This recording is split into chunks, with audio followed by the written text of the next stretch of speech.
एक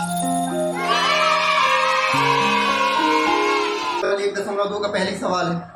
बोलो हमको पता है कि रूट 5 क्या है, एक अपरिमेय संख्या है। क्या है? लेकिन बोल रखा है कि सिद्ध कीजिए कि रूट 5 एक क्या है, अपरिमेय। हमको मालूम तो है कि रूट 5 क्या है, अपरिमेय, लेकिन इसको क्या करना है, सिद्ध करना है। बोलो क्या करें? अच्छा पहले थोड़ी सा देखो। बोलो अपरिमेय संख्या कौन जो परिमेय ना हो? अपरिमेय संख्या कौन जो परिमेय? तो मान लें कि ये परिमेय संख्या है। मान लेते हैं कि ये क्या है, राजा, ऐसे समझो। अच्छा जरा सुनो, परिमेय को राजा मान लो और इसको भिखारी मान लो, ठीक? सीधी सी बात। अपरिमेय संख्या को क्या मान लो, भिखारी। अच्छा एक बात बताओ, यदि कोई राजा होगा उसके पास राजा वाले गुण होंगे? यदि कोई राजा है तो उसके पास कौन से गुण होंगे? यदि ये मान लेते, क्या करें इसको? सबसे पहले क्या करें, मान लेते। चलो सबसे पहले इसको क्या करते हैं, मान लेते हैं। माना कि रूट 5 एक परिमेय संख्या है। बोलो रूट 5 क्या है, एक बोलो परिमेय संख्या है, मतलब राजा है, तो परिमेय संख्या वाले गुण होंगे इसके पास। बोलो परिमेय संख्या होगी तो बोलो किस रूप में होगी, p बटे। तो बोलो जो रूट 5 है वो किसके बराबर होगा, p बटे, जहां q नॉट इक्वल क्या होगा, 0। अच्छा ध्यान से देखो, बोलो हमने बोल रखा था कि p और q सहभाज होंगे, तो इसके कोई सहभाज मान लेते हैं। तो पुनः क्या किया इसको, पुनः हम माना कि p व q के सहअभाज्य, बोलो p व q के सहअभाज्य a व b है। अच्छा बोलो पहला काम क्या किया, बोलो जो अपरिमेय संख्या है उसको मान लिए कि ये क्या है, परिमेय संख्या। मतलब यदि कोई भिखारी तो मान लिए कि वो क्या है, अभी राजा है। बोलो राजा है तो राजा वाले गुण होंगे, और मान लो राजा वाले गुण नहीं हुए तो क्या होगा, भिखारी। सीधी सी बात यही है कि मान लिया कि रूट 5 क्या है, एक परिमेय संख्या। क्या है, बोलो परिमेय संख्या है, तो परिमेय संख्या वाले इसमें क्या होंगे, गुण। और मान लो परिमेय संख्या के गुण नहीं हुए तो ये क्या होगी, अपरिमेय संख्या। क्लियर बात है? बोलो परिमेय संख्या के गुण क्या है, पहला तो p बटे q के रूप में होगी। बोलो रूट 5 को क्या लिख दिए, p बटे q नॉट इक्वल क्या होगा, 0। क्या लिख दिए, q नॉट इक्वल क्या है, 0। फिर हमको पता है कि यहाँ पे p और q सहभाज्य थे, तो हमने मान लिया कि p और q के दो सहभाज्य क्या है, a और b। क्लियर बात है? अच्छा ध्यान से देखिए, यदि रूट 5 इसके बराबर है तो a बटे b भी रूट 5 के बराबर होगा। यहाँ पे मान लेते हैं कि रूट 5 बराबर है किसके, a बटे, बोलो a बटे।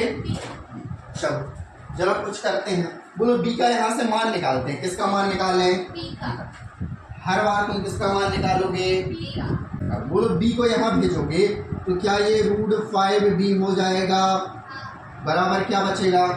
बोलो तुमको b का मान निकालना था कि रूट 5b का, b का। चलो बोलो b बराबर, बोलो a जैसे का, और रूट 5 कहाँ आ गया, बोलो ये किसका मान निकाल आया, किसका निकाला है, इसको मान लो समीकरण नंबर। बोलो b का मान निकाला तो अब क्या करते हैं, इसका स्क्वायर करते हैं। क्या करते हैं, ध्यान से देखते चलना, समय लगेगा इस प्रश्न में, लेकिन यदि एक बार समझ में आ गया तो सारे प्रश्न से हैं। बोलो दोनों पक्षों का वर्ग करने पर, दोनों पक्षों का वर्ग करने पर करो। बोलो b का वर्ग करोगे तो क्या हो जाएगा, बोलो b का वर्ग करोगे तो, बोलो a का वर्ग करोगे तो, और रूट 5 का वर्ग करोगे तो 5 कहाँ जाएगा, बाहर। अच्छा जरा ध्यान से सुनो, करो। अच्छा एक बात बताओ, बोलो हमने a और b को क्या माना है, मतलब कि पूर्णांक तो होंगे ही होंगे, पूर्णांक तो होंगे, और b है वो क्या है, मतलब स्वाभाविक सी बात है a और b पूर्णांक होंगे, a और b क्या होंगे। चलो अभी लिखो, जो देख रहा है वही लिखो। बोलो 20 b, यदि b पूर्णांक है तो b स्क्वायर भी क्या होगा, पूर्णांक, यदि बी स्क्वायर पूर्णांक है तो ए स्क्वायर बटे 5 भी क्या होगा, क्योंकि एक दूसरे के क्या है बराबर। चलो आगे यहाँ पे देखो, चूंकि बी स्क्वायर एक पूर्णांक है, चाहो तो लिख सकते हो संख्या है, इसीलिए बोलो ए स्क्वायर बटे 5 भी क्या है पूर्णांक। बोलो क्या है पूर्णांक। स्वाभाविक सी बात है, यदि b कोई पूर्णांक है तो b स्क्वायर क्या होगा, b स्क्वायर पूर्णांक तो इसी के बराबर, तो a स्क्वायर बटे 5 भी क्या होगा। बोलो अभी तक और कुछ तो नहीं लिखे, क्लियर बात। बोलो a स्क्वायर बटे 5 भी क्या होगा, क्लियर बात। ये दो लाइनें चाहो तो एग्जाम में लिखो, चाहो तो नहीं लिखो। क्यों, क्योंकि अब क्वेश्चन कैसे आते हैं, छोटे आने लगे, पहले बढ़िया आते थे तो बढ़िया लिख देते। चाहो तो अभी पूरा प्रॉपर लिख रहे हैं, बाद में जब अगले प्रश्न करेंगे तो उसमें कुछ क्या कर देंगे, कटौती कर थोड़ी बहुत। चाहो तो लिख सकते, कोई गलत नहीं करे, क्योंकि है तो यही। चलो आगे बढ़ो। बोलो ए स्क्वायर बटे 5 भी क्या है। अब जरा देखो, बोलो ए स्क्वायर को 5 क्या कर रहा है, विभाजित कर रहा है, क्या कर रहा है। तो क्या हम यहाँ पर लिख सकते हैं, चूंकि ए स्क्वायर 5 से विभाज्य है, बोलो ये लिख सकते हैं क्या। बोलो हमने पहले पढ़ रखी है, यदि कोई p संख्या ए स्क्वायर को विभाजित करे तो ए को भी विभाजित करे, इसीलिए बोलो किससे, प्रमेय से। यहाँ पर प्रमेय शायद एक दूसरे को वो भी देख लेना, इसीलिए चलो देखो। बोलो ए भी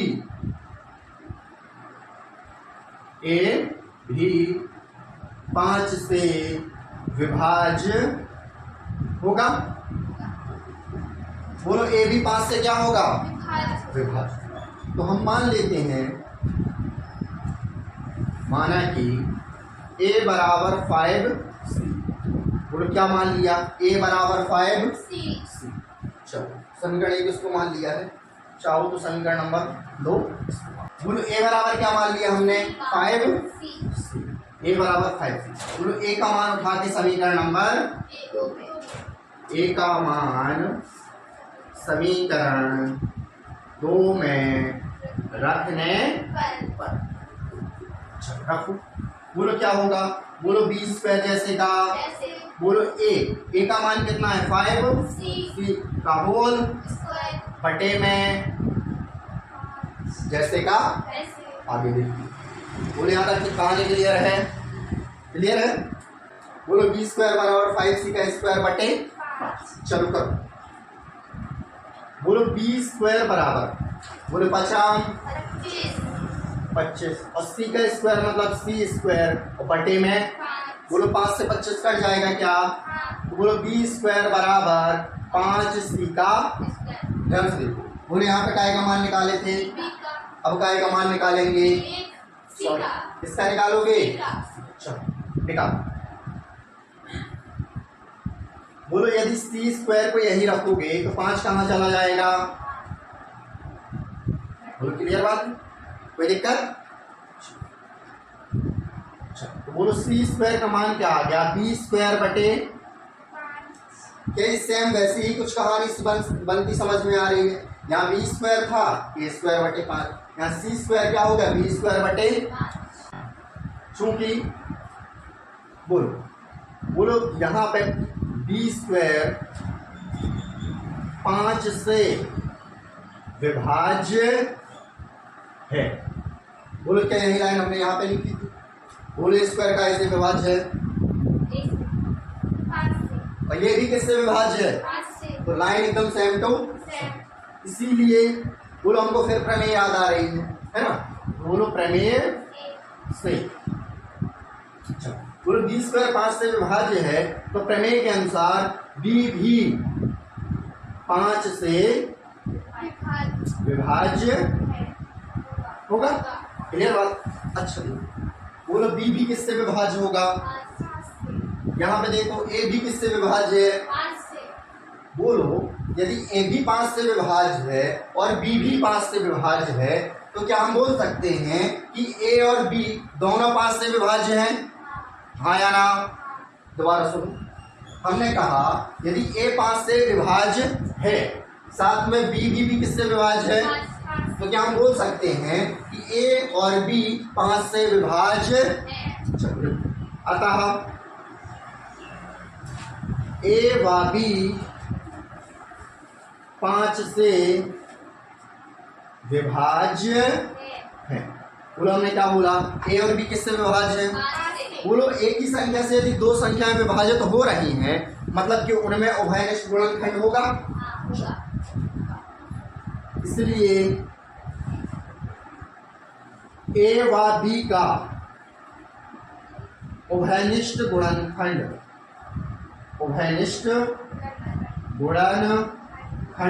बोलो 5 होगा। क्या होगा? याद करो जरा, अभी अभी हमने सहभाज्य की परिभाषा पढ़ी है कि ऐसी संख्या जिसका कोई उभयनिष्ठ गुणनखंड ना हो। यहाँ पे तो उभयनिष्ठ गुणनखंड है। क्या है? 5 है। क्या है? मतलब एक संख्या है मतलब क्या है? 5। बोलो उभयनिष्ठ गुणनखंड क्या है? बोलो उभयनिष्ठ गुणनखंड है मतलब सहभाज्य। इसीलिए बोलो ए बटे बी या ए व बी सहअभाज्य नहीं है। बोलो सहअभाज्य नहीं है तो परिमेय संख्या भी, बोलो परिमेय संख्या नहीं है तो फिर क्या है? इसलिए P बटे Q परिमेय संख्या नहीं है और परिमेय संख्या नहीं है अतः P बटे Q बराबर √5 अपरिमेय संख्या। √3 क्या है? एक अपरिमेय संख्या। बोलो सबसे पहला काम, बोलो भिखारी को क्या बनाएंगे? बोलो अपरिमेय संख्या को क्या बनाएंगे? परिमेय। बोलो जो √3 एक अपरिमेय संख्या है इसको अपन मान लेते हैं कि ये क्या है? परिमेय। बोलो √3 एक परिमेय संख्या। बोलो क्या मान लिए? परिमेय संख्या। बोले यदि किसी को राजा बोले हैं तो राजा वाले क्या होंगे? इसको परिमेय संख्या बोले हैं तो किसके गुण होंगे? बोलो परिमेय का गुण क्या है? किस रूप की होती है? P बटे Q। बोलो P बटे Q बराबर √3 साथ में जहां बोलो Q नॉट इक्वल, बोलो Q नॉट इक्वल, कहानी क्लियर है। साथ में इसके दो क्या होंगे? सहभाज्य। तो फिर पुनः माना P व Q के सहभाज्य। बोलो P व Q के सह क्या है? A व B है। बोलो जहाँ P और Q था वहां क्या हो जाएगा? A और B। बोलो A बटे B बराबर √3। अब देख पिछले सवाल में यहाँ पे किसका मान निकाले थे? B का। इसमें भी किसका निकालेंगे? B का। इन सवालों में यही अच्छी बात, कॉन्सेप्ट एकदम सेम। चलो बोलो फिर किसका मान निकालना है? B का। बोलो क्या हो जाएगा? बोलो A बराबर √3 B। बोलो B यहाँ भाग में था उस साइड गया तो गुणे। चलो बोलो B का मान निकालना है कि √3 B का। चलो तो बोलो B बराबर क्या हो जाएगा? बोलो A बटे √3। बोलो इसी को मान लो कि समीकरण नंबर, समीकरण नंबर पिछले सवाल में भी माने थे। आगे बोलो समीकरण 1 का वर्ग करने या दोनों पक्षों का वर्ग करने पर 75। बोलो B का वर्ग करोगे तो B का बराबर। बोलो A का वर्ग करोगे तो A का √3 का वर्ग करोगे तो 3। बोलो इसको समीकरण नंबर। चलो पिछली बातें याद कर। बोलो A और B दोनों क्या है? सहभाज्य मतलब क्या होंगे? पूर्णांक। स्वाभाविक सी बात है, क्या है ये लोग? पूर्णांक। बोलो यदि B पूर्णांक है तो B² भी क्या है? तो बोलो A² बटे 3 भी क्या है? यदि ए स्क्वायर बटे 3 पूर्णांक है तो हमको क्या दिख रहा है, चूंकि ए स्क्वायर 3 से विभाज्य है। बोलो ए स्क्वायर किससे विभाज्य है, 3 से। बोलो प्रमेय से। किससे, प्रमेय। हमने पढ़ रखी है प्रमेय। तो प्रमेय के अनुसार यदि ए स्क्वायर किससे विभाज्य है, 3 से। 3 से। हमको कैसे पता कि ए स्क्वायर बटे 3 विभाज्य है, क्योंकि यहाँ पे क्या है, बी स्क्वायर, और बी स्क्वायर क्या है, पूर्णांक संख्या है। यदि किसी संख्या में इस अभाज्य संख्या का भाग लेने पर पूर्णांक संख्या प्राप्त होती है, मतलब ए स्क्वायर 3 से क्या है, विभाज्य। तो प्रमेय के अनुसार ए भी किससे विभाज्य होगा, 3 से विभाज्य। बोलो क्लियर बात है यहाँ तक। बोलो यदि ए 3 से विभाज्य है तब बोलो ए बराबर 3c। कई लोग यहाँ पे 3k भी मान लेते। बोलो क्या कॉन्सेप्ट सेम टू सेम, यहाँ पे 5 से विभाज्य था, यहाँ भी 5 था। बोलो चला दो। तब ए बराबर 3c। बोलो समीकरण 2 में रखने पर, बोलो ए का मान समीकरण 2 में रखने पर रख। बोलो बी स्क्वायर जैसे का, बी स्क्वायर जैसे का, बोलो ए स्क्वायर। तो बोलो ए का होल स्क्वायर। ए का मान कितना है, 3c, बटे में कितना है, 3। चलो बोलो बी स्क्वायर बराबर, बोलो 3 तरह का c का बटे में, बोलो 3 से 3 कटा तो बोलो बी स्क्वायर बराबर कितना आ गया, 3c का। बोलो ऐसी का मान निकालो। बोलो सी स्क्वायर बराबर बी स्क्वायर बटे, बताओ